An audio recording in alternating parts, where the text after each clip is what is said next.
capítulo 2, el de organizando el trabajo en salud, en atención en salud, una suerte de relacionamiento, no sé si esa palabra existe en español, de instituciones y materialidad, ¿no? La vez pasada habíamos dado un primer marco teórico de qué era eso de las instituciones y por qué iba a ser nuestro marco teórico para lo que vamos a hablar de aquí en adelante, ¿no? Porque pues instituciones es un término que digamos, nos permite, digamos, abordar las complejidades en la medida en que hay una serie de nodos en este sistema de la salud que pues no están aislados, ¿no? Es decir, no podemos estudiar el aseguramiento, la previsión de los servicios,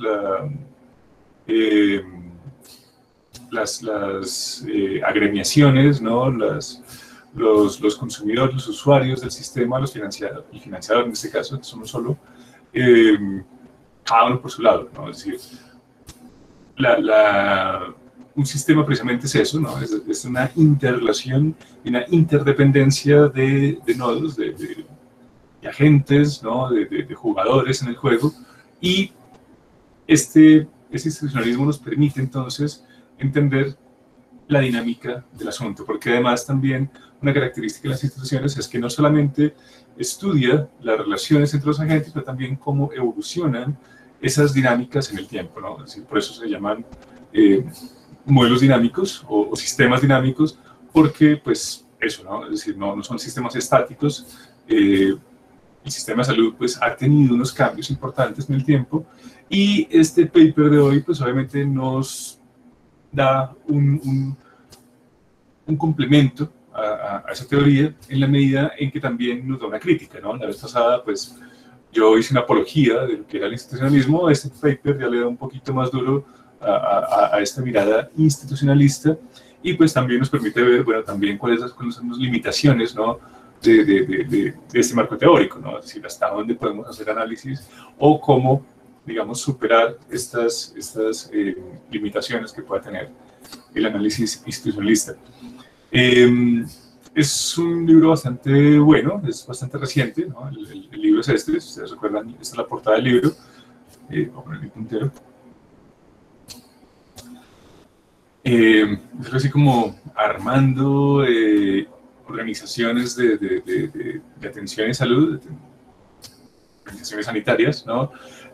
Precisamente porque me llamó la atención, pues por eso, ¿no? Porque estamos hablando desde organizaciones. Una característica de estos agentes económicos que estamos mencionando hoy, o estos jugadores, es que precisamente son eso, son organizaciones, ¿no? La vez pasada hicimos una distinción entre qué era instituciones, qué era organizaciones. Las organizaciones, perdón, son estos jugadores del juego, ¿no? Y tiene una característica importante, y es que son eso, es decir, son un conjunto, ¿no? de stakeholders, no sé muy bien cómo se traduce, es decir, la traducción más parecida que encuentro en el español, si hay alguien que hable mejor el inglés que yo, por favor me corrige, es como grupos de interés, ¿no? Es decir, son aquellas, digamos, sujetos involucrados dentro de la dinámica de un sistema que, pues, obviamente responden a diferentes intereses, ¿no? Es decir, desde el aseguramiento tenemos unos intereses que son principalmente económicos. Desde la prestación del servicio, pues tenemos otros intereses que tienen que ver más con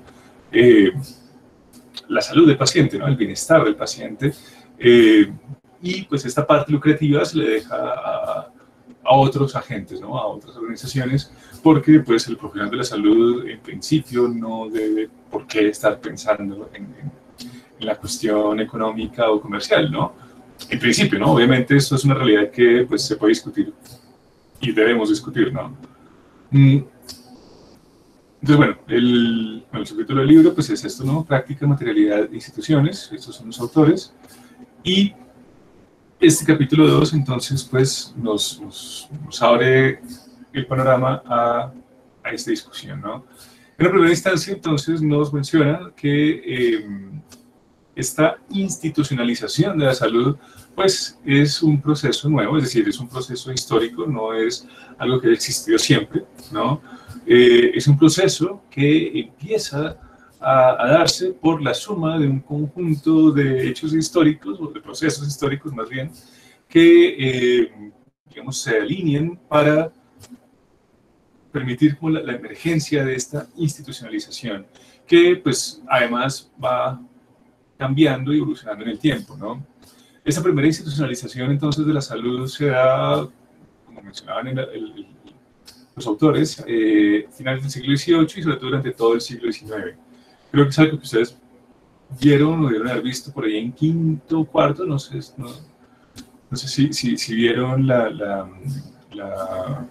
¿cómo se llama este libro de Foucault? La historia de la clínica, que pues más o menos menciona esto, ¿no? Es decir, cómo la clínica pues era una práctica netamente privada, era una relación específicamente entre dos sujetos, un paciente y un profesional de la salud, un médico tratante, incluso, bueno, digamos que la relación con el odontólogo era un poco más compleja, muchas veces el odontólogo era el barbero del pueblo, ¿no? Ustedes saben que pues, en la historia de la salud, estas prácticas médicas, y sobre todo los practicantes médicos, permítanme un segundo, no gozaban de un muy alto estatus social, ¿no? Este estatus...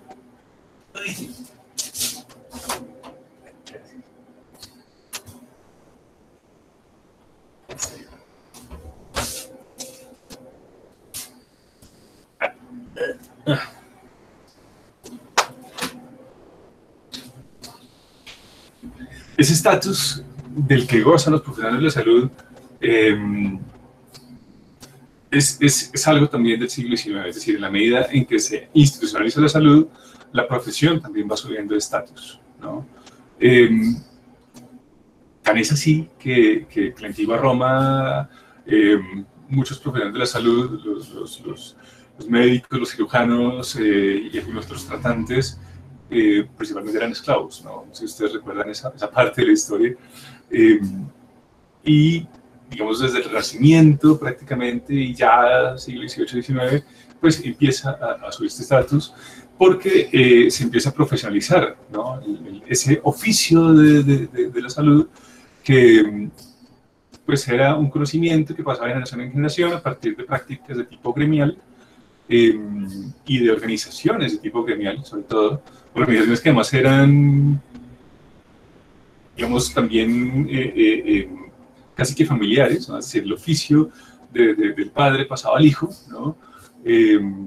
Hasta, como les digo, es muy entrado el siglo XIX, ¿no? Entonces se mantenía, digamos, esta solidaridad y esas reglas y estas instituciones, ¿no? Muy locales, muy micro, ¿no? En esos gremios. La institucionalización, entonces, como menciona el libro, pues democratiza la salud, ¿no? Y no solamente democratiza en el sentido en que ya un conjunto de personas más amplio puede ser usuario de la salud, puede ser pacientes, porque antes pues también era algo para quien podía pagarlo únicamente, ¿no? Es decir, no existía un Estado, digamos, que proporcionase salud a los habitantes, ¿no? Este era un privilegio de quien podía pagarlo y pues obviamente había pues profesionales de la salud para diferentes segmentos sociales, ¿no? De acuerdo a la capacidad de pago. Esta institucionalización entonces se da, digamos, desde el lado de la oferta a partir de formación profesional, ¿no? Que precisamente el Estado, en muchos casos, asume esta institucionalización de la profesionalización, en el sentido en que muchas de las escuelas y universidades que forman estos profesionales de la salud son del Estado, ¿no? El Estado se hace cargo de esta formalización, si se quiere, ¿no? Del ejercicio y del oficio, ¿no? Y también el Estado empieza a disponer una red de centros de salud, ¿no? Es decir, esos hospicios medievales que eran manejados por la iglesia, que eran instituciones de caridad, donde pues, la gente no iba a aliviarse propiamente, sino a morir. Es decir, ese era como el hospital antes del siglo XVIII, ¿no? Era un sitio donde pues ya iban los pacientes terminales, obviamente en unas situaciones de pobreza bastante elevadas, ¿no? Y la gente que podía, ¿no? La gente que tenía los medios, moría en su casa. Y era ahí el espacio, entonces, donde se daba ese ejercicio clínico, ¿no? Esa auscultación y también, pues, obviamente, todos los diagnósticos, ¿no? Es decir, el paciente no se le sacaba de su casa y el paciente, pues, si no sobrevivía al tratamiento, moría en su casa, ¿no? Esta práctica de morir por fuera de casa, como les digo, es parte de la modernización de la salud, y parte de esta modernización, pues, es esta institucionalización, ¿no? Donde hay un Estado que regula quién sabe, quién no sabe, quién es apto para desempeñar este oficio y quién no. Ya no es el gremio el que decide, ¿no? quién ejerce este oficio, sino es el Estado, ¿no? ¿Y por qué el Estado? Porque de nuevo, pues también es un elemento importante que surge precisamente también a partir de estas dinámicas históricas de finales del siglo XVIII y principios del XIX. Tenemos, recuerden ustedes, la Revolución Francesa, ¿no?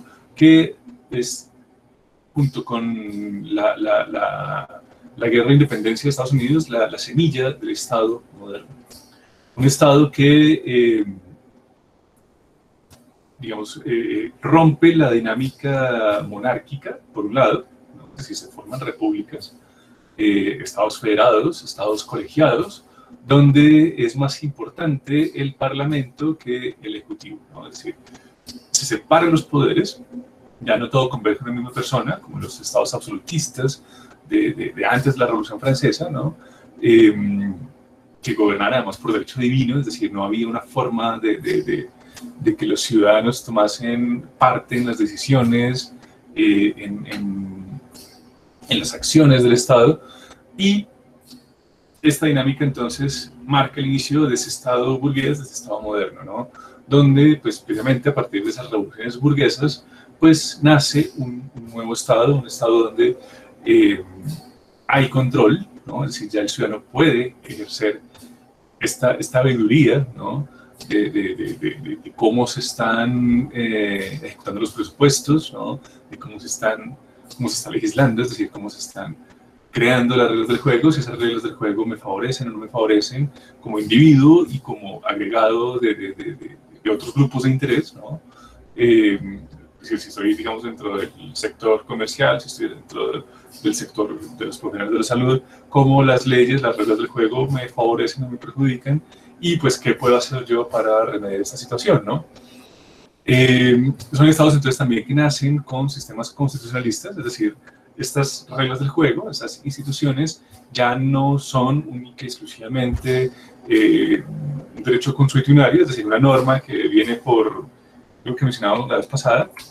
Recuerden ustedes, estas instituciones formales, estas reglas del juego que no eran escritas, eran un conjunto de normas culturales, de creencias, ¿no? Que funcionaban a partir de unas redes de capital social muy fuertes, pero que no estaban escritas, ¿no? Es decir, si digamos, antes de estos estados modernos, alguien atentaba contra mis derechos, pues los juicios eran bastante particulares, ¿no? Porque digamos, la forma de hacer cumplir las reglas, pues no era a partir de algo escrito, es decir, yo no podía decir, se violó tal contrato porque pues los contratos eran verbales, ¿no? Eran de palabra, entonces, pues es muy difícil remediar ahí, o, digamos, entrar a dirimir ese tipo de conflictos, porque, pues, ¿quién tiene la razón? ¿No? Es decir, eran muchas de las transacciones que se hacían también eran de palabra. Si no se respetaba la palabra, pues era grave, ¿no? Es decir, ¿cuál es la garantía entonces de cumplimiento de las transacciones? Y cómo, pues, obviamente esto pues, llevaba a que la gente, pues, digamos, no hiciese transacciones muy grandes, o solamente hiciese transacciones con ciertos grupos de interés, ¿no? Es decir, por ejemplo, ¿por qué se fortalecen estas redes por ejemplo, de judíos dentro de Europa? Pues precisamente por eso, ¿no? Porque los judíos no confían en los gentiles no confían en los judíos, y las transacciones que se dan son principalmente entre estos sujetos, ¿no? O los venecianos, por ejemplo, a lo largo del Mediterráneo, únicamente confían en los venecianos, hasta que empieza a crearse estas instituciones, ¿no? Como las promesas de compraventa y unos sistemas de refuerzo a partir de los gremios de comerciantes que hacen validar esos documentos, ¿no? Pero porque hay eso, ¿no? Un papel y un sello que da garantía. Pero de nuevo, pues esto es algo que se va a llevar a instancias mayores con el Estado moderno y para todo tipo de relaciones. Y además, como les digo, pues eso, ¿no? Se instituyen unos derechos y unas obligaciones, unos deberes que son para todo el mundo por igual, ¿no? Que es otra característica del Estado moderno, ¿no? Se acaban las situaciones de privilegio y ahora, pues, de nuevo, pues no solamente se democratiza la salud, sino también una serie de obligaciones y de derechos para todos por igual, ¿no? Como por ejemplo tributar, ciertos servicios al Estado, en algunos regímenes como este, ¿no? Por ejemplo, el servicio militar para hombres mayores de edad pues es obligatorio. Eso pues también era una dinámica de algunos países europeos hasta hace muy poco. Por poner un ejemplo, ¿no? Entonces, con ese Estado moderno y con el Estado también de la ciencia, porque recuerden ustedes también el siglo XIX es un siglo de descubrimientos científicos muy importante, por esto que nos mencionaba Nord la clase anterior, ¿no? Acerca de estos derechos de propiedad, en los cuales se crea pues, este sistema de patentes, que hasta el día de hoy pues, es, digamos, un incentivo, ¿no? Dentro de esta estructura de incentivos, para que los privados concurran en estas empresas de riesgo, que son las investigaciones científicas, sobre todo en la farmacoquímica, donde pues, las investigaciones son muy costosas, ¿no? Es decir, desarrollar nuevos medicamentos requiere de inversiones sumamente grandes, ¿no? Y pues el riesgo también es mucho, porque muchas de estas investigaciones no llevan a nada, ¿no? Muchas de estas investigaciones, pues como ustedes saben, o a la hora de hacer los experimentos tienen resultados secundarios que pueden ser, digamos, adversos a la salud, ¿no? Y entonces, pues, de pronto, eso para lo que fueron hechos funciona, pero las secuelas o los efectos secundarios, pues, son peor el daño que provocan que el beneficio que proporciona, entonces, pues, se pierde la inversión, ¿no? O simplemente, pues, no tiene ningún efecto, ¿no? Ni bueno ni malo, pero, pues, lo mismo. Eso también es algo que hace que se pierda la inversión. Entonces, claro, estas inversiones de riesgo muy grandes, obviamente con los beneficios muy grandes también pues, a nivel social, pues entonces están protegidas por un sistema de patentes que permite que quien inventa estos desarrollos tecnológicos pues pueda lucrarse por ello, ¿no? Pues, y es a partir entonces de este sistema de patentes, según Nord, que se dispara, ¿no? la inventiva y el desarrollo de las sociedades del Atlántico Norte, ¿no? Por estas reglas del juego, por estas instituciones modernas que pues benefician, ¿no? a aquellos que innovan. El Estado los protege, el Estado, el sistema de mercado, además les da unos incentivos muy grandes, ¿no? En términos económicos, para que si su invento es un éxito, si su innovación es exitosa, pues tenga unos beneficios muy, muy grandes, ¿no? Puede amasar unas fortunas increíbles. Entonces, esto dispara la inventiva y, como les decía la vez pasada, pues el siglo XIX es un siglo donde se producen más inventos que en el resto de la historia de la humanidad previa a ese siglo XIX.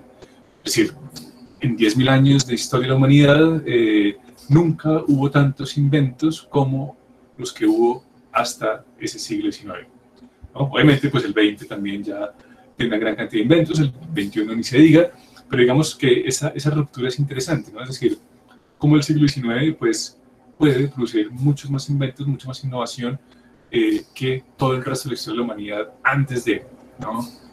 Y esos inventos, además, no solamente se traducen en beneficio económico, sino también en beneficio social. ¿Por qué podemos afirmar esto? Porque es un siglo donde también la humanidad empieza a crecer. Es decir, mucha de esta innovación también lleva a que se mejoren prácticas dentro de la agricultura, que pueda haber rotación de cultivos, que pueda haber tecnología aplicada a los cultivos, la mecanización de los cultivos, ¿no? Los primeros tractores en esta época, tractores impulsados por vapor, ¿no? Es decir, por esta tecnología hidráulica, ¿no? de la tecnología sí, las máquinas de vapor, y también de la industria química, ¿no? Es decir, todos estos fertilizantes que se usan para la agricultura moderna, pues también eso, ¿no? Permiten aprovechar mejor la tierra, ¿no? No toca dejar que la tierra descanse una temporada sin producir nada, sino que estos abonos, estos fertilizantes, pues permiten dar muchas más cosechas al año, ¿no? Y pues bueno, después ya la parte de la bioingeniería, ¿no? Que producirá pues obviamente todas estas nuevas alimentos transgénicos, ¿no? que están diseñados, ¿no? Genéticamente para aguantar plagas, para ser más grandes, para proporcionar más vitaminas, qué sé yo, ¿no? Es decir, se altera una molécula y pues esto se hace, digamos, a partir de ciertos objetivos que se procuran con este alimento. Solamente por poner un ejemplo, ¿no? Es decir, como la tecnología entonces también hace que tengamos cada vez no solamente más humanos, ¿no? Más, es decir, la humanidad crece de una forma exponencial durante el siglo XIX y pues bueno, tenemos algunas anécdotas históricas, y es por ejemplo la migración de pobres de Europa, ¿no? Es decir, cómo empiezan a migrar una gran cantidad de pobres de Italia, de España, de Irlanda, ¿no? Los países más pobres de ese momento de Europa, y pues América Latina y pues gran parte del mundo también, Australia por ejemplo, pues empiezan a llenarse, ¿no? De estos migrantes, ¿no? Es decir, mucho del proceso digamos, de los procesos demográficos, de crecimiento demográfico en países como Argentina, como Estados Unidos, como Canadá, como Australia, se dan es a partir de migraciones de pobres europeos, ¿no? No es a partir de dinámicas internas propias, como por ejemplo el caso de Colombia, por poner un ejemplo, ¿no? Donde pues, el siglo XIX recibe muy pocos migrantes y los procesos demográficos se dan a partir de realidades principalmente endógenas, ¿no? Es decir, hay una gran cantidad de gente migrando. Pero como les digo, no solamente aumenta la humanidad, sino también, digamos que como raza, también hay cambios importantes. Por ejemplo, a nivel antropométrico, no sé si ustedes tienen conocimiento, la población en promedio antes del siglo XIX medía unos 50, unos 60. ¿No? Sí, la población era bajita. Y además también tiene una característica, y es que la mortandad era muy alta, sobre todo la mortandad infantil. Entonces pues eso hacía que la esperanza de vida tampoco fuese muy alta, ¿no? Y la esperanza de vida no solamente en términos absolutos, ¿no? de cuánto es lo máximo que puede vivir una persona, sino también la esperanza de vida útil, que es un nuevo concepto que se ha instaurado, pues, y es, o sea, a qué edad más o menos envejece una persona, ¿no? Antes también la población envejecía muy rápido. Es decir, no es, obviamente cuando mencionamos la esperanza de vida, pues claro, esto es un concepto problemático porque es un promedio, ¿no? Es decir, se toma un año la suma, ¿no? de todas las edades de la población que perecen ese año y se divide por el número de esas personas, ¿no? Entonces, claro, esto nos da pues, unas cifras pues, que pueden no ser muy reales, muy ajustadas a la realidad, si tenemos una mortalidad infantil muy alta, ¿no? Pues, claro, si mueren muchos niños, pues claro, la tasa, la esperanza, perdón, de vida, pues baja muy abruptamente, ¿no? Porque pues, ustedes saben, los promedios son muy sensibles a los datos extremos, ¿no? Los datos de los extremos, entonces esos promedios pues no son muy confiables. Pero estudios, digamos, de los huesos principalmente, que es donde más se ve la calidad, digamos, de vida de los antepasados, sí ha mostrado que la población sí se envejecía muy rápido, ¿no? Claro, y se entiende porque, pues claro, era población que tenía que insertarse muy tempranamente en el mercado laboral, como la esperanza, perdón, como la tasa de mortalidad infantil, perdón, era tan alta, eso forzaba a que las mujeres pues tuviesen que tener muchos hijos para que por lo menos uno o dos llegasen a la edad adulta, ¿no? Era una lotería de la naturaleza, ¿no? Es decir, tener muchos hijos apostarle, perdón, a muchos hijos para que alguno pudiese llegar a una edad adulta y pudiese hacerse cargo de los papás, porque, de nuevo, si no hay un Estado que se haga cargo de su gente, pues ¿quién lo va a cuidar a uno de viejo? ¿No? Entonces, ese sistema, digamos, de aseguramiento pensional era, pues, tener hijos, ¿no? Hijos que se hicieran cargo de uno cuando estuviese viejo. Entonces, de nuevo, pues obviamente esto forzaba a las familias a tener, pues, muchos hijos, ¿no? Para que al menos dos llegasen a la edad adulta y lo cuidasen a uno. Y además, también le apostaban a la supervivencia del hombre, ¿no? Porque, pues, la mujer digamos, se casaba, se recibía una dote por ella, pero, digamos, ya pasaba a ser, digamos, parte de otra familia, ¿no? Es decir, realmente el soporte económico de las familias premodernas, de nuevo, pues no estoy diciendo que sea la realidad actual, recuerden, es una realidad premoderna de Europa antes del siglo XVIII y de Colombia hasta muy entrado al siglo XX. Y era eso, ¿no? El hijo o los hijos varones se hacían cargo económicamente de los padres, y las mujeres, sobre todo la menor, ¿no? Tenía que quedarse soltera para cuidar también a los papás. No económicamente, sino cuidar ya, ahí sí, digamos, hacerse cargo de su salud, ¿no? Del cuidado, ¿no? De sus papás, ¿no? De sus viejos. Y de los viejos de la familia, ¿no? Es decir, también el tío solterón o aquella tía solterona, pues también se iba a la casa y también quedaba bajo el cuidado, ¿no? de la solterona de la familia, ¿no? Digamos que eran prácticas muy premodernas, ¿no? Precisamente por eso, ¿no? Porque no existía un Estado que se hiciese cargo de los viejos, ¿no? Y que, pues, limitaba, ¿no? La libertad de los hijos. Entonces, claro, esta situación donde las mujeres pues tienen que, pues, parir durante muy tempranamente, ¿no? Pues obviamente deterioraba mucho el cuerpo, y los hombres lo mismo, los hombres también tenían que incorporarse a la actividad agrícola también desde muy pequeños, ¿no? A la edad que pudiera coger un asadón tenía que empezar ya a hacer surcos en la tierra, a dedicarse a la producción agraria, y pues obviamente también esto hacía que, pues, la salud media de estos pobladores pues no fuese la más apta, ¿no? O vincularse a las industrias y pues también recibir una gran cantidad de hollín de carbono, químicos, que pues lo dan a una situación de vulnerabilidad muy grande. Y eso entonces cambia, es decir, durante el siglo XIX, entonces, de nuevo, no solamente esta tecnología aplicada a la salud, ¿no? Es decir, con medicamentos que revirtieron, digamos, muchas pandemias, ¿no? Lograron entonces que, pues, eso, ¿no? Que la tasa la tasa de mortandad infantil, pues, se fuese reduciendo, y esos cambios en la dieta, es decir, una mayor cantidad de alimentos en la dieta, sobre todo proteínas, hizo entonces que la población pudiese, por un lado, ser más longeva y por otro lado también mucho más alta, ¿no? Como les decía, pues, a comienzos del siglo XIX la gente era bajita, y estos cambios en la dieta hicieron que la talla fuese subiendo.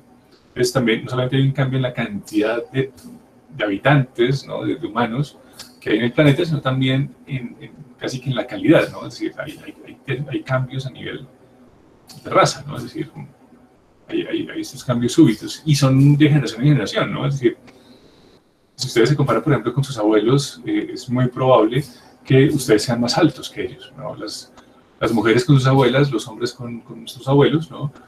Hay una probabilidad muy alta, es decir, en términos, digamos, estadísticos, de que seamos más altos que esa generación que nos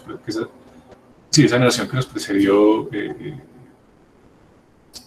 por un enlace, ¿no? Es decir, por un grado, perdón, de conexión, ¿no? Es decir, saltándonos a nuestros padres, es decir, con nuestros abuelos ya ahí hay unos cambios importantes. Por eso les digo a nivel estadístico, ¿no? Es decir, puede que ustedes sean más bajitos que sus abuelos, pero lo normal, lo que se esperaría estadísticamente es que sean más altos. Y esto de nuevo pues se da a partir de esa revolución científica que, por un lado, entonces nos lleva a cambiar ciertas prácticas, cambiar ciertas tecnologías, y por otro lado también un Estado, ¿no? Que nos permite tener acceso a esos descubrimientos, a esas nuevas innovaciones, y Tenemos entonces cambios sociales también importantes que llevan a que las instituciones también se vayan renovando, ¿no? Porque pues esa población que es más longeva, que, que, que, que tiene, digamos, una mejor salud, ¿no? Una mejor dieta, que puede permitirse el lujo, digamos, biológico de ser más grande, ¿no? Pues también eso produce cambios en la forma como nos relacionamos, ¿no? Y en la forma como debemos regular esas relaciones entre nosotros. Tenemos entonces más acceso a la riqueza, tenemos sociedades más complejas, donde pues se va dividiendo las tareas, hay una división del trabajo, cada uno se va especializando en diferentes tareas, ¿no? Es decir, esto de vivir en ciudades, pues hace que dependamos más de los otros, ¿no? Porque, pues a diferencia, digamos, de las sociedades agrícolas, donde cada persona, pues, produce su propio alimento, produce su propio abrigo, produce su propio techo, en estas sociedades urbanas, pues no, es decir, así quisiera yo producir mi propio alimento, no tengo dónde, ¿no? Si vivo rodeado de edificios de concreto que pues tampoco me dan acceso ¿no? a un terreno donde yo pueda sembrar o ir a cazar, ¿no? mis presas para poder alimentarme ellas, ¿no? Entonces tengo que llegar al mercado y comprar estos insumos. Y esa relación al mercado pues también es una institución, ¿no? El mercado en sí mismo es una institución, ¿no? Tiene unas reglas basadas principalmente en la ley de la oferta y la demanda, y a partir de eso, pues entonces encontramos un mecanismo eficiente para que, pues, a partir del trabajo individual de cada uno, de su propia especialización, podamos acceder a aquello que necesitamos y nos da bienestar, ¿no? De nuevo, pues todo esto, recuerden ustedes, tiene un propósito, es decir, cuando hablamos de instituciones, cuando hablamos de sistemas de salud, cuando hablamos de instituciones sociales, hay un propósito claro que es el bienestar, ¿no? Y bienestar material, que ese es un elemento importante en esa lectura, ¿no? Cuando hablamos de instituciones, hasta ahora hemos hablado de algo muy abstracto, ¿no? De reglas, de normas, de comportamientos, de actitudes, de esas normativas informales, sí, esas reglas informales, ¿no? Esos aspectos casi que idiosincráticos, que no son leyes establecidas, ¿no? Pero pues sí orientan nuestro comportamiento y nuestra forma de relacionarnos con los demás, ¿no? Pero de nuevo, pues eso es abstracto, ¿no? Es decir, ¿cómo medimos eso? ¿Cómo podemos cuantificarlo? Y sobre todo, pues, ¿cómo podemos verlo, ¿no? Es decir, más allá de una constitución, más allá de una normativa, ¿cómo se puede apreciar eso? ¿Cómo se puede materializar eso? Permítanme un segundo, que ya me fatigué.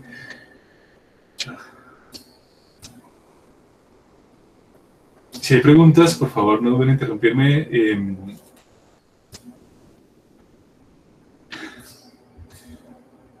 Si levantan la mano en el Meet, no me voy a dar cuenta porque estoy en otra ventana. Entonces, por eso les digo, ahora el micrófono con confianza.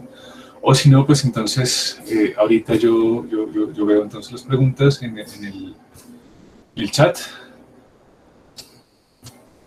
como prefieran. Un segundito.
Bueno, duré casi una hora sin ahogarme. Ya voy mejorando. Será que da 15 minutos. Bien. Como les digo, por favor, tengan paciencia. El neumólogo me dijo que por ahí unos 2 meses más o 3 tengo que seguir con la férula y pues voy a seguir, digamos, en esta dinámica. Doctor. Dime. No se preocupe, doctor, tranquilo. Ah, gracias. Vale. Bueno, creo que ya puedo continuar.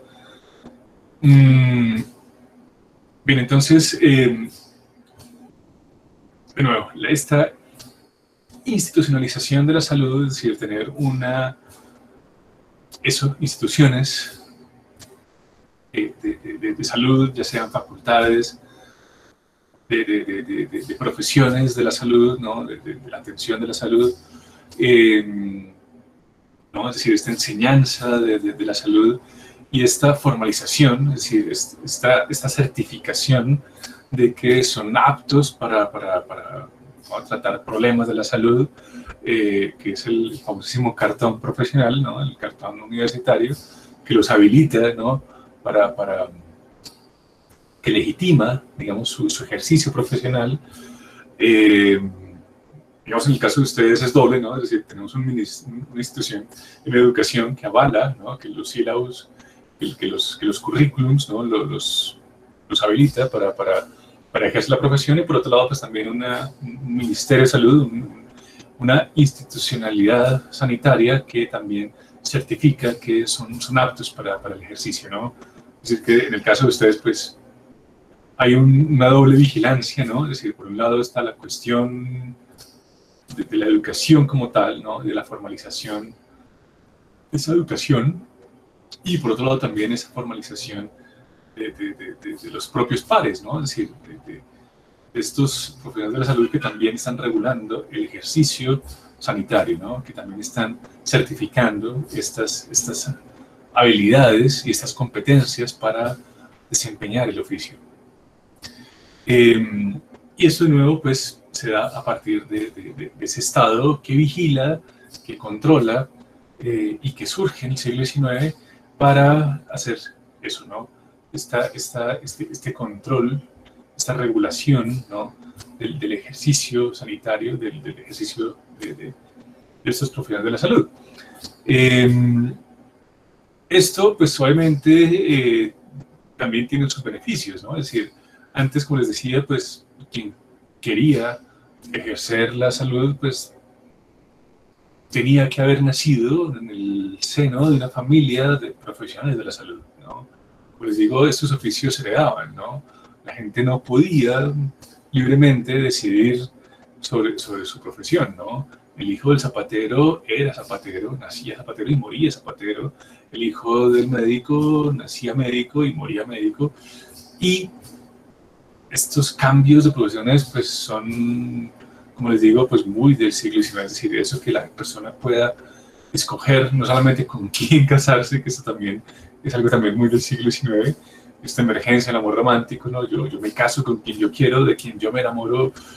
De nuevo, esto es una sociedad muy moderna. Esto, claro, uno piensa en estas familias y estos matrimonios concertados por los padres y piensa en sociedades como la India, ¿no? como las sociedades árabes, musulmanes.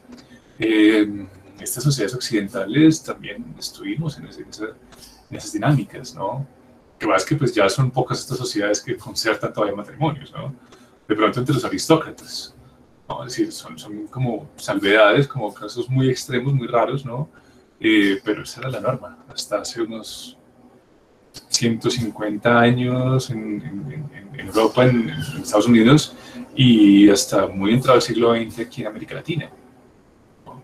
Muchos de sus bisabuelos no eligieron a su pareja, ¿no? Esto fue una transacción por parte de sus tatarabuelos, en muchos casos, ¿no? No digo que en todos, pero digamos que era más la norma que la excepción. Esto, de nuevo, es algo que se va transformando, que va cambiando, cuando medida que las sociedades se modernizan y sobre todo se urbanizan, ¿no? Es decir, cuando ya se rompen estas redes de capital social, que son las redes, las sociedades agrícolas, donde pues ya en una ciudad de 5 millones, de 10 millones, de 30 millones de habitantes, un DF, por ejemplo, pues ya nadie conoce a nadie, ¿no? Es decir, estos matrimonios concertados son cada vez más complicados. Bueno. Entonces, bueno, por un lado, pues, esta institucionalización de la salud, de nuevo, se da a partir de un proceso que se da exclusivamente en Occidente, que inicia en Occidente, y es el proceso de modernización de las sociedades. Se modernizan las sociedades, se modernizan esas prácticas, esas costumbres. Cuando hablamos de modernizar es que cambian, se transforman, ¿no? Hacia nuevas prácticas, hacia nuevas creencias, ¿no? Hacia nuevas idiosincrasias, hacia nuevas formas de entender el mundo, cosmovisiones, ¿no? Pero también las instituciones van cambiando, ¿no? De nuevo, ya no son esas constituciones de los antiguos regímenes, no son constituciones monárquicas que anteponen sobre todo los derechos del monarca absoluto, ¿no? Sino todo lo contrario, ¿no? Ya son leyes basadas principalmente en los ciudadanos, ¿no?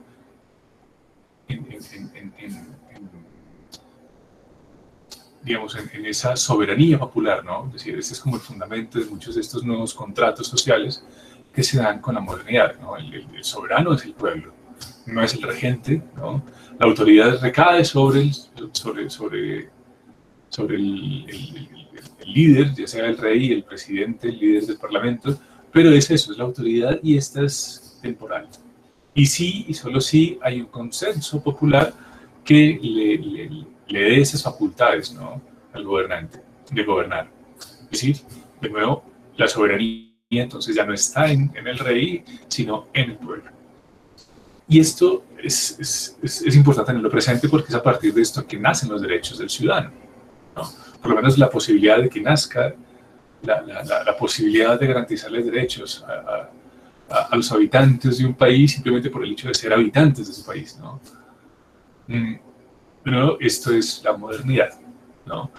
Entonces se modernizan las instituciones, cambian hacia un nuevo estado, hacia una nueva sociedad. Las relaciones entre las personas también van cambiando, ¿no?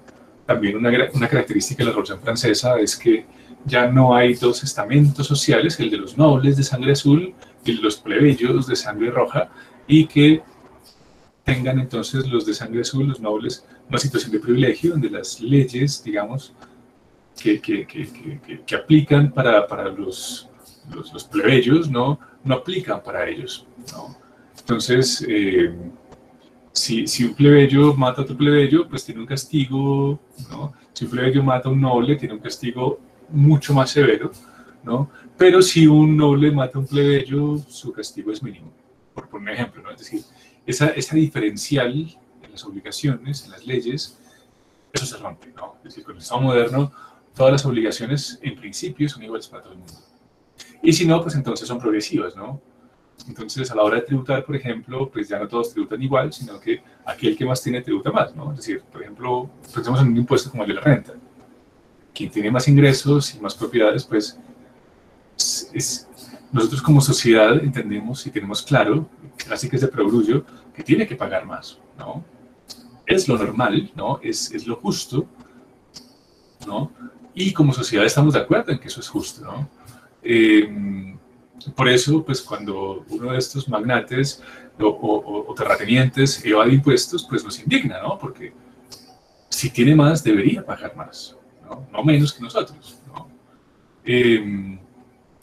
Entonces, de nuevo, estas instituciones informales o esta legislación que tenemos nosotros con casi que de sentido común, ¿no? Qué es justo y qué es injusto, independientemente de que seamos constitucionalistas o no, tenemos una concepción de justicia que también ha cambiado, ¿no? Es decir, de nuevo, esto es algo que también va evolucionando, ¿no? Nuestro sistema de creencias también va cambiando. Y eso, de nuevo, pues es la modernidad. Entonces, la salud, de nuevo, ya con la institucionalización y especialmente la práctica clínica, ¿no? La relación con el paciente profesional, también entonces deja de ser únicamente del espectro privado, ¿no? del domicilio, a ser una cuestión pública, es algo que asume el Estado regula la práctica médica, la práctica clínica, perdón, todas las prácticas de los profesionales de la salud están reguladas por el Estado y están vigiladas por el Estado, ¿no? Obviamente también con otra institucionalidad que son los gremios, ¿no? Los gremios también entonces ayudan al Estado a vigilar y controlar a sus colegas, ¿no?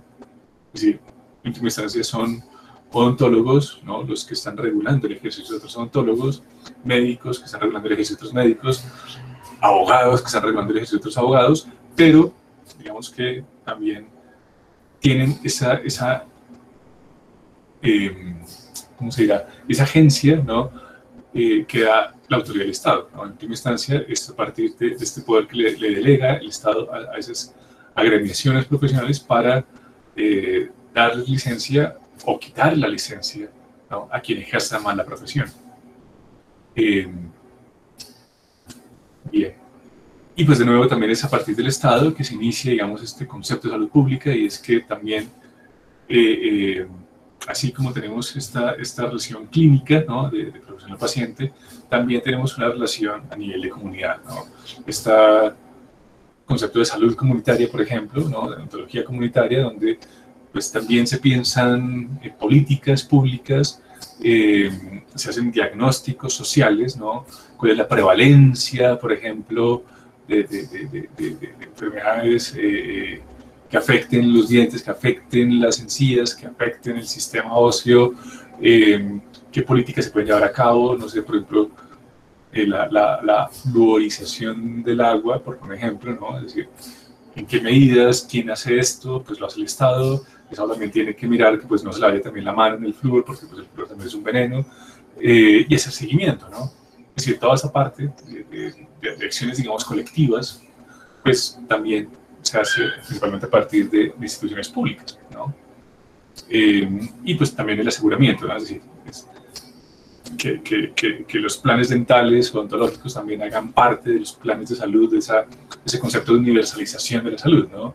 Que no solamente sea, digamos, no sé, salud mental o ciertos tratamientos a nivel médico, sino que también esa salud oral también esté incluida, ¿no? Entre los planes de beneficios de salud. Eso por poner entonces ese ejemplo. Ahora bien, ¿cómo se ha pensado esto? Es decir, porque digamos este concepto de las instituciones desde el siglo XIX, los sociólogos lo vienen estudiando, es decir, ya se viene conceptualizando incluso desde el marxismo, es decir, principios del siglo XIX, ya hay esa concepción de estructuras sociales, de estructuras políticas, ¿no? Digamos que son como los antepasados, digamos, de esta concepción institucionalista. Que ha cambiado en esa, digamos, epistemológicamente, es decir, en esa forma de entender la sociedad a partir de estas concepciones abstractas, ¿no? de instituciones. Marx, por ejemplo, hablaba de superestructuras, ¿no? Es decir, estas instituciones abstractas, ¿no? que regulan el funcionamiento de las sociedades, ¿no? Y que lo dirigen hacia ciertos propósitos, ¿no? Digamos que está presente, digamos, en los análisis del siglo XIX. Weber, es decir, la contraparte, digamos, de Marx o del marxismo, que es el análisis weberiano, pues también tiene en cuenta el papel de las instituciones, sobre todo de ciertos órganos como la iglesia, la religión, ¿no? El Estado, la política, desde otro punto de vista, ¿no? Pero ambos coinciden en que son enfoques estáticos, es decir, ellos ven la realidad a partir de unas, digamos, reglas del juego, de unas instituciones, de unas estructuras políticas que no cambien a menos que haya revoluciones. Es decir, digamos, es decir, cómo entendía, por ejemplo, Marx los cambios sociales o los cambios históricos, ¿no? Que lo entendía a partir de esta, ¿cómo se llama? La dialéctica, ¿no? Que era en última instancia como lo planteaba Aristóteles, ¿no? Es decir, era una tesis, una antítesis, y esta relación entre tesis y antítesis producía una síntesis, es decir, algo distinto, ¿no? Entonces, teníamos una estructura teníamos una situación antitética y eso producía entonces un cambio social. Por ejemplo, teníamos entonces una sociedad basada en privilegios, ¿no? El antiguo régimen, el régimen premoderno, un Estado que privilegiaba, ¿no? a un grupo de nobles sobre el resto de la sociedad, les da una situación de privilegios, y tenemos una antítesis que son la sociedad burguesa, que pues, es mucho más progresiva, que digamos, ve un obstáculo en esas instituciones del antiguo régimen y pues, produce una revolución que transforma la sociedad, el aparato estatal, y produce entonces un nuevo Estado, ¿no? Pero entonces tenemos una rigidez, o sea, se colapsa, ¿no? Es decir, además la única forma en que las sociedades cambian era a partir de revoluciones, ¿no? Y entonces se producía una sociedad capitalista, una sociedad burguesa, que iba a colapsar pues, a partir, bueno, ustedes saben un poco la historia, ¿no? De una revolución que se iba a dar en el futuro, y era una revolución socialista, ¿no? Y luego esa sociedad socialista pues iba a dar paso a una sociedad comunista, donde pues ya simplemente no iba a haber Estado, ¿no? El Estado no iba a ser necesario, igual que los modelos anárquicos, ¿no? Porque pues ya la gente iba a ser mayor de edad, cada uno iba a poder regularse porque íbamos a ser todos sujetos muy racionales que no íbamos a necesitar control de ninguna instancia por encima de nosotros, ¿no? Esa era como digamos como la utopía, ya sea comunista o anarquista, ambos coinciden en eso, ¿no? Es decir, ya no va a haber más Estado, ¿no? No para hacer lo que nos dé la gana, ¿no? Que es un poco la visión de muchos anarcos, punquetos, no, digamos, la ideología del siglo XIX, los pensadores de esa época era eso, ¿no? Es decir, una sociedad donde el Estado no sea necesario, ¿no? Porque no se va a necesitar, ¿no? Pero era por eso. Y tenemos entonces ya en el siglo XX, una concepción dinámica de las instituciones, ¿no? Las instituciones entonces no son estructuras rígidas que se mantienen durante algunos siglos, ¿no? Y después entonces se colapsan por una revolución y entonces surge algo nuevo, ¿no? No, este nuevo enfoque lo que dice es esas instituciones son dinámicas, van cambiando, van adaptándose, van transformándose, porque pues hay una realidad material que pues hace que esas instituciones pues se vuelvan obsoletas, ¿no? Hay que actualizarlas, ¿no? Más o menos un poco lo que pasa con estos cacharros, ¿no? Es decir, surge un nuevo software, un nuevo hardware, los computadores son más, digamos, cambia la estructura física de los computadores, entonces toca hacer nuevo software que pues permitan aprovechar, digamos, todas las ventajas que nos da el hardware, ¿no? Por un ejemplo un poco descabellado. Algo parecido, entonces, decían ellos, pasa con las sociedades, ¿no? Es decir, cambian las situaciones materiales de las sociedades, cambian los valores, cambian las prácticas, cambia la tecnología. Este es un elemento importante de este paper, que él dice la tecnología, digamos que está casi que a la par que los humanos en estas sociedades, ¿no? Porque los cambios tecnológicos también llevan a que haya cambios en las reglas del juego, ¿no? De nuevo, pues, por ejemplo, el sistema de patentes, ¿no? Es decir, el hecho de que tengamos cada vez más tecnología, pues lleva también a que cambien muchas de estas situaciones. Y les pongo un ejemplo que no está en el libro. No sé si ustedes han oído hablar de la transición epidemiológica o la transición demográfica, por ejemplo, ¿no? Pero bueno, voy a hablar de la transición epidemiológica porque tiene que ver más con tecnología. ¿Qué significa esto? Pues que el perfil epidemiológico de las sociedades, principalmente en Occidente, ha cambiado, ¿no? Hasta los años 90, 80, 90, en Occidente, la principal carga de enfermedad, sí, creo que lo traduje bien, ¿no? Burden disease, carga de enfermedad, es decir, eso es lo que más enferma a la gente, principalmente eran enfermedades transmisibles, ¿no? A partir de los años finales de los años 80, 90, este perfil epidemiológico cambia. La carga de enfermedad ahora principalmente es en enfermedades no transmisibles, ¿no? Es decir, ya no nos morimos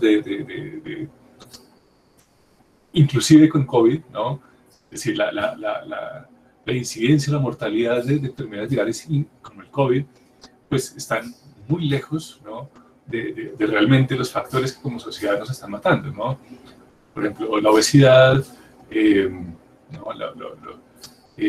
Y las comorbilidades, ¿no? Es decir, no solamente es una afección, sino que eso desencadena, ¿no? en el sistema estas famosísimas comorbilidades. Es decir, o sea, el hecho de ser obeso, entonces también nos lleva a que tenemos una probabilidad mucho más alta de tener diabetes, hipertensión, es decir, sufren todos los órganos, las enfermedades cardíacas también, los cánceres, ¿no? Son en estos días lo que está matando más gente o enfermando más gente en Occidente que lo que nos mataba o lo que nos enfermaba hace 100 años, ¿no? Recuerden ustedes, el siglo XIX pues, fue una época de epidemias, ¿no? La fiebre amarilla, el cólera, la tuberculosis, ¿no? Eso era lo que mataba a la gente, no el cáncer. Los casos reportados de cáncer pues, eran muy poquitos, ¿no? Casi que ni se estudiaba, porque eran muy, muy raras las personas que morían de esto. Hoy en día es lo contrario, ¿no? Es decir, ya es muy poca la gente que se muere de tuberculosis, y pues, obviamente, pues hay una pandemia, estamos hablando de COVID, pero pues, ¿cuál ha sido la mortandad real del COVID? Es decir, o sea, se han muerto 2,5 millones de personas de una población de casi más de 7 mil millones de habitantes, ¿no? ¿Cuánta gente ha matado el cáncer? ¿Cuánta gente ha matado no sé, la diabetes, todas estas enfermedades crónicas no transmisibles, ¿no? Entonces, ¿y por qué se da este cambio, ¿no? ¿Por qué se da este cambio en el perfil epidemiológico de una prevalencia y de una carga de enfermedad de transmisibles a no transmisibles? Pues principalmente por la técnica y la tecnología, ¿no? Es decir, todas estas vacunas que se han creado desde el siglo XIX hasta la fecha, perdón, pues nos ha hecho resistente a estas virosis, ¿no? O en el caso, por ejemplo, no sé, de los factores, por ejemplo, no sé, el mosquito, ¿no? Con la malaria, pues, bueno, pues técnicas sociales o prácticas que tienen que ver con técnicas, ¿no? ¿Cómo es que se llama eso? Lo que mata los mosquitos, bueno, estos venenos, estos insecticidas, ¿no? que han acabado con estas poblaciones de dengues, ¿no? que transmitían en Occidente, por lo menos, estas enfermedades, pues ha permitido ¿no? que esta carga de enfermedad, por ejemplo, de malaria en Occidente, pues sea mínima, ¿no? Es decir, a pesar de que no tenemos la vacuna, pues Occidente ya no está muriendo de esto porque pues hay unas prácticas que han hecho que a partir de la infraestructura, ¿no? de sistemas sanitarios más eficientes, de infraestructura sanitaria más eficiente, pues ya no tengamos la presencia de estos agentes transmisores.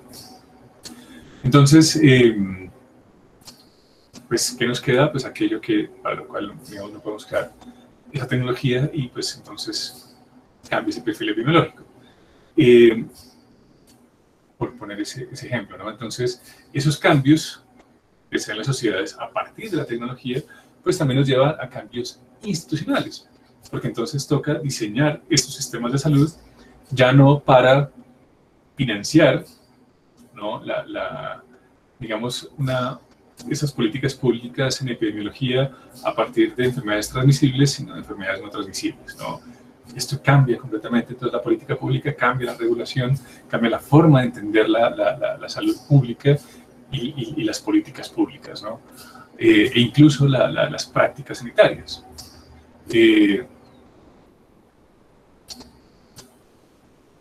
Entonces, como les decía, a nivel epistemológico, entonces tenemos un cambio importante, ¿no? De ese estructuralismo del siglo XIX hacia ya una visión más compleja que nos dan las instituciones o la misma teoría de la complejidad que empieza a entender estas relaciones y estas interacciones de una forma mucho más dinámica, ¿no?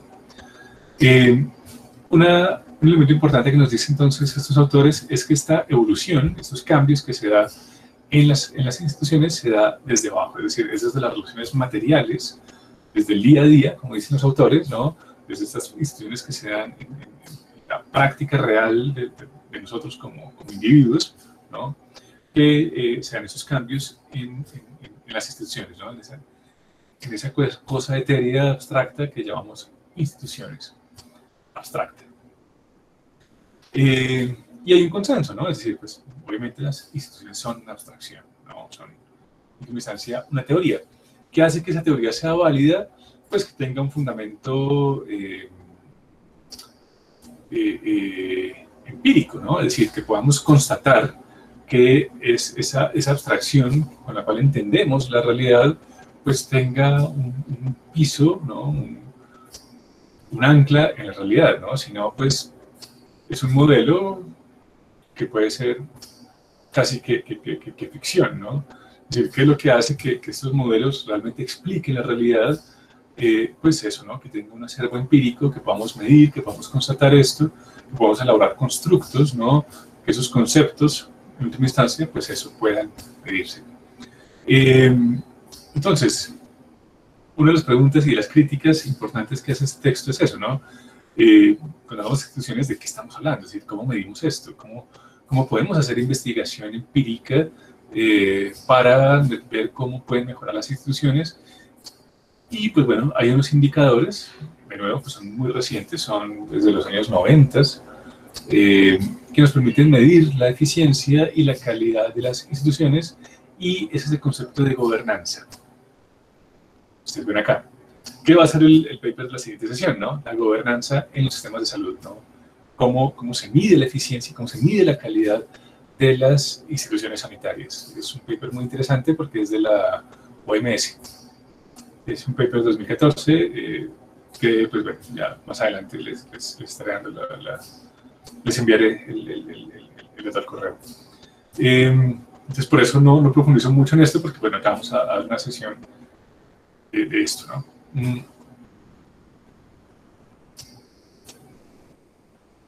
Pero de nuevo, pues obviamente es una medición abstracta, es decir, cuando vemos la calidad de las instituciones o la eficiencia de las instituciones, pues estamos haciendo unos cálculos acerca de eficiencia en términos de coste-beneficio o de transparencia, ¿no?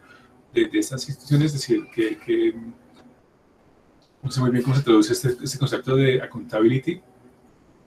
Creo que el término más preciso o el concepto más preciso es rendición de cuentas, ¿no? Es decir, qué tan fácil es que estas instituciones tengan capacidad de rendir cuentas o qué tanta voluntad hay de estas instituciones en hacer rendiciones de cuentas, ¿no? Digamos, es un factor que incide mucho en estos indicadores de gobernanza, ¿no?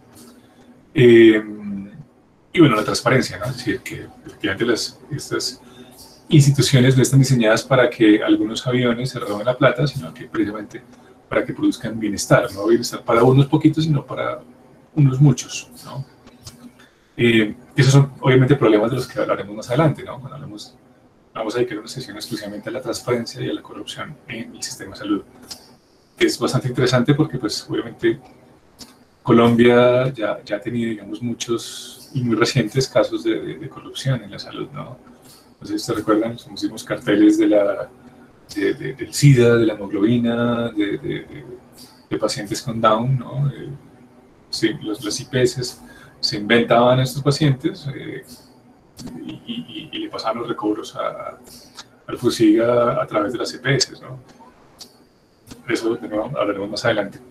Es bien interesante esos temas y por qué esto se puede hacer en Colombia, por ejemplo, con nuestras instituciones y en otros países no. Es decir, ¿qué cambios, o sea, qué diferencias, perdón, a nivel institucional existe en otros países que permiten ciertas prácticas, ciertos comportamientos, ¿no? en las organizaciones que conforman el sistema, en unos países sí, en otros países no. Que eso es pues muy interesante, ¿no? En términos de política pública. Bueno, entonces esa pregunta por lo material, ¿no? Es decir, los autores dicen estos cambios en las sociedades, estos cambios en las instituciones sociales, sanitarias, políticas, ¿no? Decimos entonces, y estaríamos de acuerdo en que sean a partir de la relación del día a día, ¿no? de nosotros como sujetos, miembros de este sistema de salud, ya sea desde el puesto de ustedes, ¿no? Como profesionales de la salud, desde el puesto mío como, ya sea desde la parte institucional de la educación o como paciente, ¿no? Porque pues tenemos, no solamente tenemos un papel dentro de la salud, sino muchos, y como financiadores también, ¿no? Es decir, también se paga por esto, ¿no? Entonces, es a partir de estas situaciones reales, concretas, materiales, que se dan esos cambios, ¿no? ¿Y dónde está ese material? Porque pues en estas teorías pues no se ve claramente cuál es, digamos, la individualidad de los actores. Pues los autores pues nos dicen que desde la teoría del actor red, que pues está un poco asociada, digamos, a esta visión sistémica compleja de la realidad, relacional sobre todo, pues esta teoría del actor red, digamos que nos aterriza un poco de esta materialidad, ¿no? Digamos que en el paper no es fácil ver muy claramente la pertinencia de todo esto, pero es por eso, ¿no? Porque en última instancia es a partir, ¿no? de estas relaciones del día a día, de nosotros con la tecnología, con las instituciones físicas, ¿no? Ya no solamente como una situación abstracta, sino nosotros con el hospital, nosotros con el centro de salud, ¿no? Nosotros con la EPS, como institución física, ¿no? Es decir, con un conjunto de personas con las cuales interactuamos, ¿no? Para pedir citas, para que nos atiendan, para que nos saquen exámenes diagnósticos, para que nos hagan diagnósticos, ¿no? Es decir, porque tenemos problemas también reales, ¿no? Es decir, nos enfermamos, ¿no? Nos accidentamos, ¿no? Envejecemos, entonces tenemos esas realidades materiales, físicas, que obviamente son los que mueven entonces estas dinámicas y estas complejidades, ¿no? A nivel del sistema. Y como les decía entonces, hay un elemento interesante, digamos, en esta teoría del actor red de Lipovetsky. Lipovetsky es, bueno, creo que el autor es con él, pero ya estoy dudando. La ONT. Bueno, quedemos con la teoría del actor red, no le pongamos nombres. Más adelante ya nos acordaremos cuáles son los autores de esta teoría. Esa teoría entonces lo que dice es eso, ¿no? Que dentro de estos sistemas sociales o sistemas de salud, pues la tecnología y la técnica juegan un papel igual de importante que las personas, ¿no? Es decir, porque nosotros nos relacionamos con esa tecnología y eso también entonces, estas relaciones también son complejas y también producen cambios a nivel del sistema. Como por ejemplo lo que les decía a partir de la tecnología que eran las vacunas, ¿no? Que nos cambió el perfil epidemiológico, es decir, ese cambio tecnológico hizo que cambiáramos como sociedad, ¿no? Y lo que les comentaba también, por ejemplo, en el siglo XIX, es decir, estos cambios en la dieta, a partir de una mayor producción agrícola que dio, digamos, esa revolución tecnológica en el agro y que también, pues, permitió también cambiar el destino de las tierras hacia la ganadería y darles más proteína animal, es decir, ahora tenemos más acceso a la carne, la que tuvieron nuestros ancestros, ¿no? Es decir, mucha gente en las sociedades agrícolas, en las sociedades pobres, no tiene acceso a carne, ya sea de cerdo, de carnes blancas, carnes rojas, en su dieta, ¿no? Principalmente porque los animales no son usados para alimentos, sino para desempeñar tareas dentro de esas economías domésticas. Es decir, porque la vaca, por ejemplo, es un animal sagrado en la India, porque pues la vaca no era alimento, la vaca era un animal que ayudaba a la producción agrícola, es decir, era el que hacía el arado, entonces, pues, digamos, tuvo este carácter divino porque era gracias a esta vaca que la gente podía tener alimentos, ¿no? Es decir, podía arar la tierra, sacarle, digamos, algo a la tierra y alimentarse a partir de la tierra. Entonces, pues, pensar en matar la vaca era algo muy, es decir, era un acto de ingratitud muy grande, ¿no? Por poner un ejemplo, ¿no? Y pues bueno, digamos, una cultura tan dada a a lo místico, ¿no? Y a lo espiritual, pues obviamente no encontró muy difícil sacralizar este animal, ¿no? Por ejemplo, ¿no? La gallina, ¿no? Es decir, digamos, también empezar a matar la gallina era muy loco porque pues se dependía de los huevos, ¿no? De ahí pues la famosísima fábula, ¿no? Es decir, la gallina de los huevos de oro, ¿no? O sea, no voy a matar la gallina por el caldo porque me quedo sin los huevos y de los huevos es que puedo yo obtener algo de dinero, ¿no?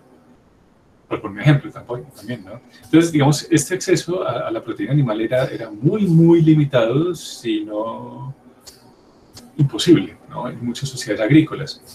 Y eso pues obviamente también incidía en la talla, incidía pues también en la contextura física.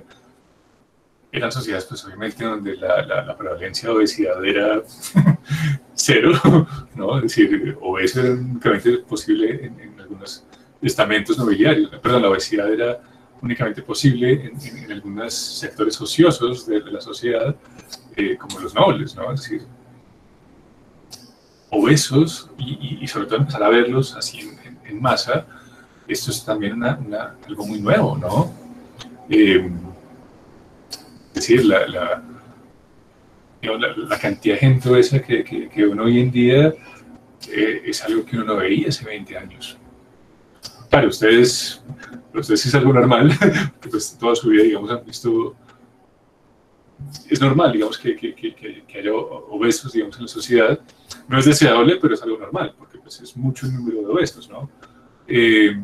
Pero, digamos, yo que les duplico a ustedes la edad, sí puedo dar constancia de que hubo una época en la que no había. Había uno que otro gordo, pero así en masa, olvídense, ¿no? Entonces, pues de nuevo también ha sido también la tecnología, ¿no? Esta famosísima comida hipercalórica que no solamente aumenta el número de eso, ¿no? Pues, de calorías por ración, sino que también ha permitido también disminuir el precio, ¿no? Es decir, porque pues, digamos, este acceso a la proteína pues ya no es tan costoso, la medida que hay pues también unas tecnologías químicas que permiten que los animales, que los cebúes, las vacas, pues también se desarrollen más rápido, ¿no? Tienen una vida cada vez más corta, ¿no? De cuando nacen a cuando son adultos y se pueden sacrificar, pues a partir de hormonas y antibióticos, pues este tiempo se ha reducido y pues obviamente eso también afecta la calidad de los alimentos, ¿no? Entonces pues también estamos más expuestos a hormonas y eso también pues obviamente ha cambiado nuestra constitución física, ¿no? Y de nuevo pues también es algo que se da en la tecnología, es decir, no podemos excluir la técnica y la tecnología de nuestras interacciones sociales porque esto también ha producido cambios sociales muy grandes. Incluso en las instituciones, por ejemplo, el Internet, el Big Data, como lo quieran llamar, y el Internet de las cosas, pues también ha producido cambios importantes en la salud, ¿no? Hoy en día, por ejemplo, hablamos de una nueva realidad que es la e-health, ¿no? Electronic Health. Y es que, pues, no podemos desaprovechar toda esta cantidad de datos que nos dan esta multiplicidad de sensores de la salud, ¿no? De nuestro sistema, como son, por ejemplo, los relojes inteligentes, los celulares inteligentes, incluso, por ejemplo, las neveras ahora tienen Wi-Fi, ¿no? Si uno puede, digamos, hacer un inventario de lo que hay en la nevera a partir de estos sensores que tienen las neveras, ¿no? La nevera nos puede decir, oye, se acabó la leche, y la nevera misma puede, bueno, en otros países, aquí no, pues obviamente, decirle al tendero, oiga, mándeme leche porque se acabó, ¿no? Para muchos de ustedes es normal, pero a mí todavía me vuela la cabeza este tipo de nuevas realidades. Entonces, de nuevo, esta tecnología entonces es casi que un sujeto dentro de la sociedad, ¿no? Produce cambios en nuestras interacciones, en nuestra forma de relacionarnos con los otros y también produce cambios en las instituciones, ¿no? Y es algo que también tenemos que tener presente, sobre todo cuando hablamos de la industria farmacológica, ¿no? Con este sistema de patentes, con los privilegios que tienen las farmacéuticas en los sistemas de salud, cómo se puede contener su inmenso poder, ¿no? O cómo nos rendimos ante su poder. ejemplo, como el sistema de salud americano. Tiene precios, mucho más altos, ¿no?, de ciertos medicamentos que, por ejemplo, en economías vecinas como Canadá, con un agravante, y es que quienes producen esos medicamentos son los mismos americanos, ¿no? Es decir, dentro de Estados Unidos está la fábrica, y sin embargo, sus precios al público son más altos que los de los vecinos que importan esos medicamentos, ¿no? Pero es algo que no pareciera tener mucho sentido, ¿no? Bien.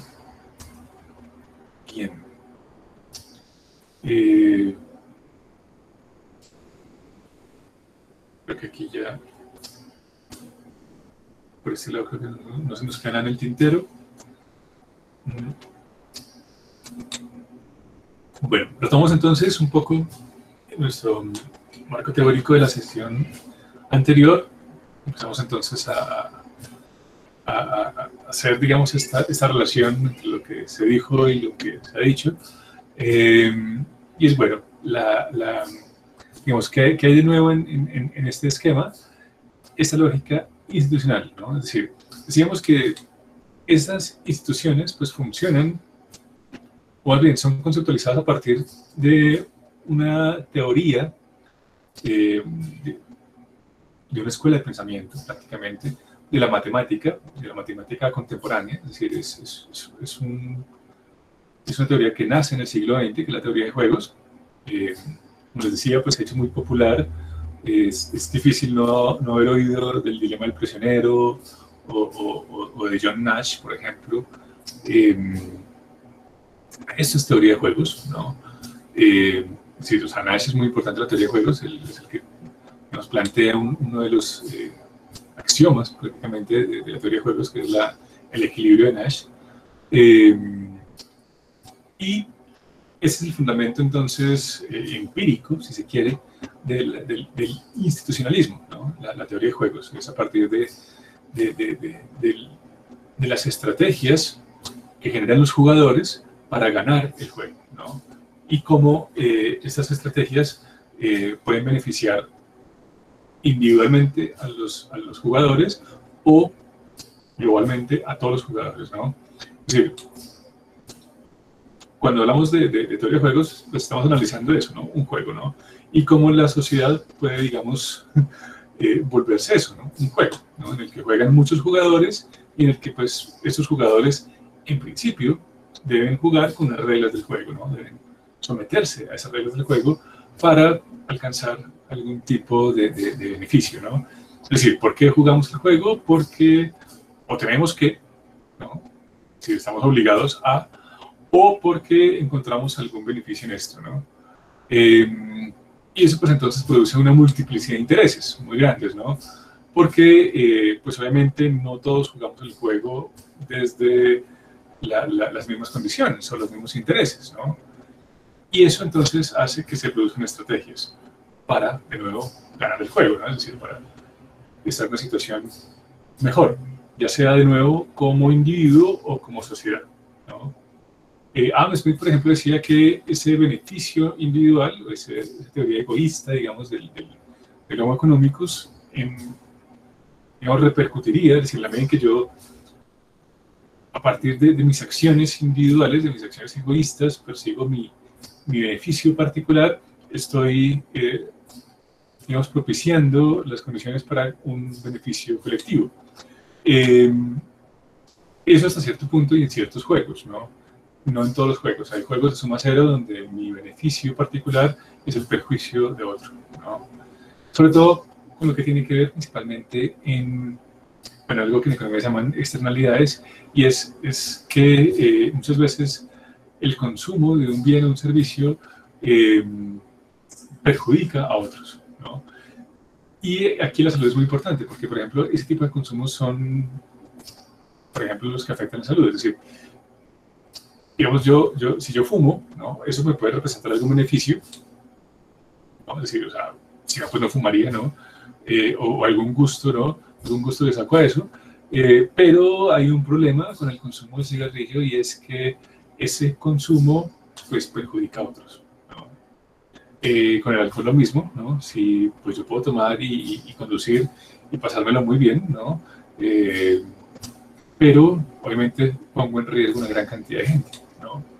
Y así, ¿no? Y las industrias, por ejemplo, que pues también producen obviamente unas utilidades, unos beneficios para sus accionistas, para sus clientes, pero si están usando demasiados químicos, o sea, arrojan demasiado dióxido de carbono a la atmósfera, pues nos están perjudicando a todos, ¿no? Entonces, por eso también es importante las instituciones, porque las instituciones también regulan que ese beneficio, es decir, que sí, que aquello que beneficia a los jugadores individualmente no perjudique a los demás, ¿no? Y ese también es uno de la importancia de las instituciones, ¿no? Que sean instituciones ecuánimes y que tengan capacidad regulatoria.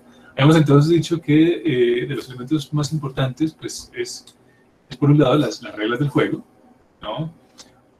Que esas reglas del juego puedan reforzarse, es decir, que quien arbitra el juego tenga la capacidad para imponer sanciones, ¿no? Es decir, por ejemplo, en un partido de fútbol, ¿no? Pues que el referee le haga caso, que cuando pita, pues todo el mundo pare el juego y se abstenga, digamos, las sanciones, ¿no? Es decir, que si el referee saca tarjeta roja, pues ese jugador se vaya y no que se quede en el campo jugando como si nada, ¿no? Por un ejemplo, ¿no? Para visualizar esto un poco más fácilmente. Y pues obviamente están las organizaciones, que son pues quienes están dentro del juego y por fuera del juego, es decir, no solamente quienes están, los 11 jugadores de cada equipo son los que están jugando el partido, sino que también está jugando la banca, también están jugando los espectadores, es decir, los hinchas, ¿no? También hacen parte de ese juego, ¿no? Detrás de los equipos de fútbol, pues obviamente también hay una estructura burocrática, administrativa, hay unos accionistas, hay gente que les está metiendo plata, hay gente que está ganando plata con esto, ¿no? Además de los jugadores, de nuevo. Entonces, bueno, cada uno tiene una estrategia más allá únicamente de ganar el partido, ¿no? Por un ejemplo. Y bueno, de nuevo,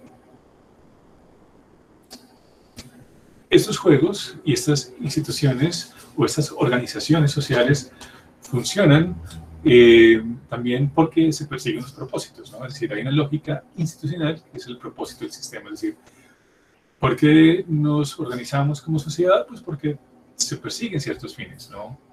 Pero esos fines, esas finalidades, esos propósitos del sistema no necesariamente tienen que ser únicos, ¿no? Es decir, cuando hablamos de un sistema de salud, pues si bien tenemos claro que el propósito, digamos, principal es proporcionar salud a todos los pacientes posible, a todos los ciudadanos, ¿no? Es decir, tener la mayor cobertura posible para que la mayor cantidad de gente posible acceda a la salud, ¿no? Es, digamos, casi que de perogrullo, de nuevo, el propósito de un sistema de salud, pero hay también otros propósitos. Y es que, ok, que ese acceso a la salud de la mayor parte de la población, pues no nos vaya a dejar en bancarrota, ¿no? Es decir, que este sistema de salud sea viable. Ese es un propósito, ¿no? Sea viable económica, financieramente, ¿no? Es decir, que con lo que hay podamos llevar salud a la mayor cantidad posible de habitantes, garantizarles unos mínimos de salud, el famosísimo POS, sin que eso pues nos represente un sacrificio en otras fuentes de bienestar. Perdón. ¿No? Por ejemplo, bueno, infraestructura, por ejemplo, ¿no? Educación, seguridad, qué sé yo. Entonces, bueno, así se asignan, digamos, los presupuestos a partir de ese análisis coste-beneficio. Pero también queremos, es decir, un propósito del sistema también es que sea, digamos, justo, ¿no? Es decir, que haya un sistema equitativo, ¿no? Es decir, que responda, digamos, a unos mínimos de igualdad, en los cuales, pues, no solamente todos tengamos acceso a la salud, sino que esos accesos sean más o menos parecidos, ¿no? Es decir, que todos tengamos unos mínimos vitales, pero que los mínimos vitales sean iguales para todo el mundo, ¿no? Es decir, que todos podamos tener la misma salud independientemente de si somos ricos o pobres. ¿No? No hablamos de equidad, estamos hablando principalmente de eso, ¿no? ¿Y por qué? Pues porque obviamente la salud, pues por lo menos desde el punto de vista económico, es un bien superior, ¿no? Es decir, es algo que no solamente, digamos, es un consumo del cual dependemos para seguir vivos, ¿no? A diferencia de comprar un carro, comprar una salud es algo que digamos, nos aleja de la muerte, ¿no? En cambio, tener un carro, pues, no es algo vital, ¿no? Entonces, como sociedad, queremos obviamente que estos consumos, pues, y estos accesos a la salud, pues, sean iguales para todo el mundo, ¿no? De nuevo, independientemente de su nivel de ingresos, ¿no? Porque además, si todos tenemos salud, pues además vamos a poder tener mejores instituciones y poder tener gente más productiva para generar mayor riqueza. Es decir, en última instancia, si todos estamos sanos, pues vamos a ser todos más productivos, y si todos somos más productivos, pues eso va a generar sinergias que nos van a permitir vivir mejor, ¿no?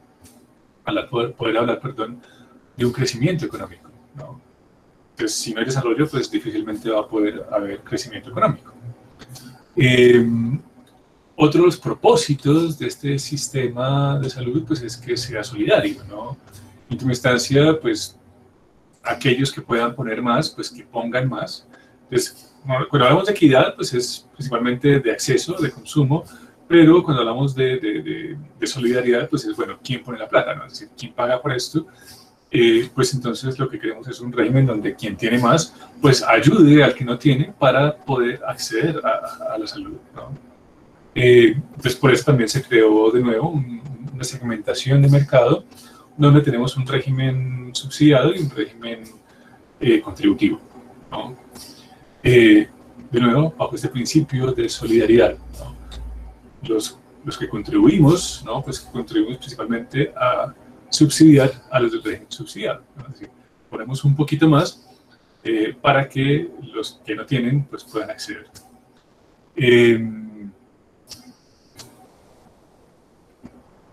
Y pues bueno, de nuevo, digamos, ¿en qué se reconcilia, digamos, esa teoría con lo que nos plantean los autores? Pues es un poco a partir de lo que nos planteaba North, y es el principio de la incertidumbre, ¿no? Es decir, creamos una serie de regulaciones que nos permitan poder coordinar, ¿no? Poder controlar de una forma óptima estas relaciones sociales que así no queramos, a las cuales tenemos que someternos, ¿no? Porque vivimos en una sociedad, ¿no? Entonces, que esas relaciones, pues obviamente sean lo más eficientes posibles, lo más justas posibles, para que pues minimicemos esos riesgos, ¿no?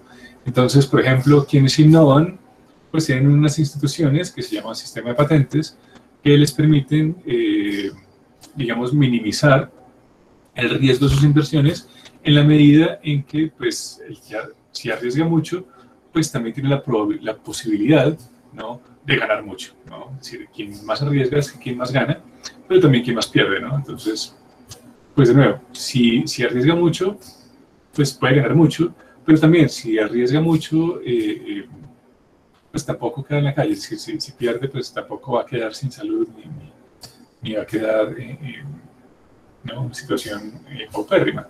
Es decir, hay una red social que lo protege, ¿no? Por un ejemplo. Entonces, bueno, digamos, es algo es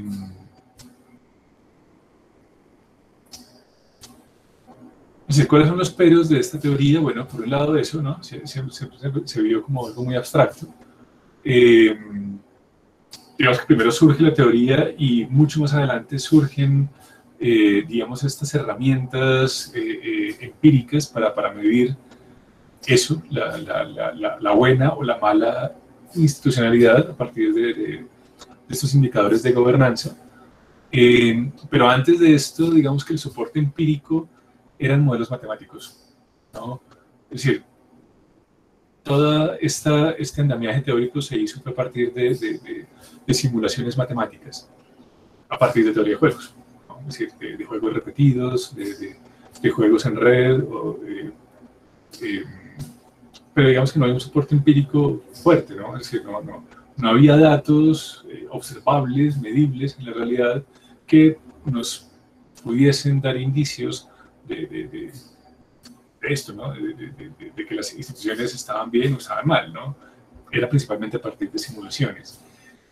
Hoy en día, las simulaciones pues ya no son tan mal vistas, es decir, en los años 60, 70, si digamos, no había datos empíricos, es decir, obtenidos a partir de observaciones, pues por eso hablamos de empirismo, digamos que no tenía ninguna validez, ¿no? Hoy en día ya podemos confiar en las simulaciones porque muchas de estas simulaciones también se producen a partir de modelos basados ya en modelos no solamente teóricos, sino también empíricos, ¿no? Es decir, ya esta institucionalidad, pues hoy en día ya podemos tener, digamos, mucha más certeza de su existencia, ¿no? Y de sus cambios y de sus teorías, porque ya podemos constatarlo mucho más fácilmente en evidencia empírica, que no fue posible sino a partir de esos modelos teóricos, de esos modelos de la teoría de juegos. Por eso hablamos de modelos teóricos, ¿no? Porque pues, no se construye a partir de datos observables, sino de datos obtenidos de teorías, ¿no? Como la teoría de juegos, ¿no? Que daba las simulaciones y las simulaciones pues, nos daban información. Pero pues entre esos modelos teóricos matemáticos y los modelos argumentativos, por ejemplo, de Marx, ¿no? Pues él tampoco tenía evidencia empírica, ¿no? Es decir, él argumentaba a partir de cambios históricos y de experimentos naturales, si se quiere, pero pues digamos que no hay un fundamento estadístico a sus teorías. Digamos, una situación similar tuvo las instituciones, ¿no? Es decir, no había, digamos, modelos estadísticos que pudiesen corroborar o controvertir lo que los institucionalistas decían. Entonces, digamos que durante mucho tiempo se le dio palo y no se le tuvo muy en cuenta, sino, como les decía la clase pasada, hasta los 90, ¿no? Que ya surgen, digamos, institucionalistas y economistas institucionales como Coase o como el mismo Douglas North, con evidencia, de nuevo, empírica, que le da, digamos, sustento a esa teoría y pues le da un nuevo impulso y digamos, la hace importante, digamos, dentro de los currículums y dentro de la enseñanza, ¿no? de las organizaciones, ¿no? de estas ciencias que tienen que ver con las organizaciones, como por ejemplo la salud pública, ¿no? O la salud comunitaria. Es decir, no podemos entender la salud comunitaria, la ontología comunitaria o la salud pública, oral o dental o bucal, dependiendo del país, se llama distinto, sino a partir de este conjunto de organizaciones y de instituciones y cómo se relacionan entre sí y cómo evolucionan a partir de sus interacciones e interdependencias. Entonces, pues eso, ¿no? Es decir, ya muchas de las críticas y de las limitaciones que tenía esa teoría, pues han sido superadas, de nuevo, gracias a la tecnología, a la Big Data, a nuevas herramientas de análisis y, sí, a una gran producción académica que ha hecho pues, que eso, digamos, tenga nueva vigencia en el mundo académico. Bueno,